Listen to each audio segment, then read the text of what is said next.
Today we learned how to make a tasbih. सुभान अल्लाह एक ऐसी तस्बीह है जिसको पढ़ने से तुम्हारे सारे गुनाह माफ हो जाते हैं। सुभान अल्लाह ऐसी तस्बीह है जिसमें जन्नत में दुनिया में दरख्त पैदा हो जाते हैं। फरमाया जो अल्लाह को पढ़ेगा उसकी 20 नेकियां लिखी जाएंगी और 20 गुनाह माफ होंगे। بذكر الله ترتاح القلوب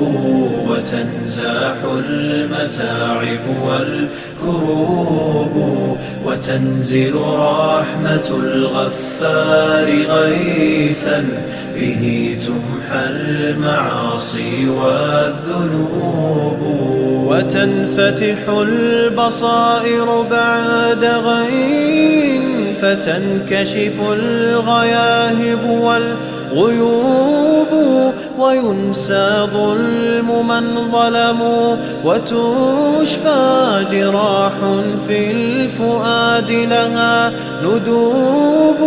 وتطوى ذكريات كالحات لها في الصدر إن نشرات نعيب بذكر الله ترتاح القلوب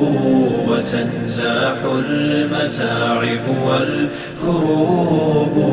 وتنزل رحمة الغفار غيثا به تمحى المعاصي والذنوب لتزهر بعدها في القلب حال يساوى بالقريب لها غريب ولا يبقى سوى شوق وواجد بروح فيها والباري تذوب ولا يبقى سوى شوق وواجد بروح فيها والباري تذوب بذكر الله ترتاح القلوب وتنزاح المتاعب والكروب وتنزل رحمة الغفار غيثا به تمحى المعاصي والذنوب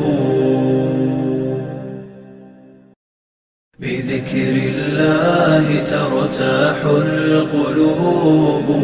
وتنزاح المتاعب والكروب وتنزل رحمة الغفار غيثا به تمحى المعاصي والذنوب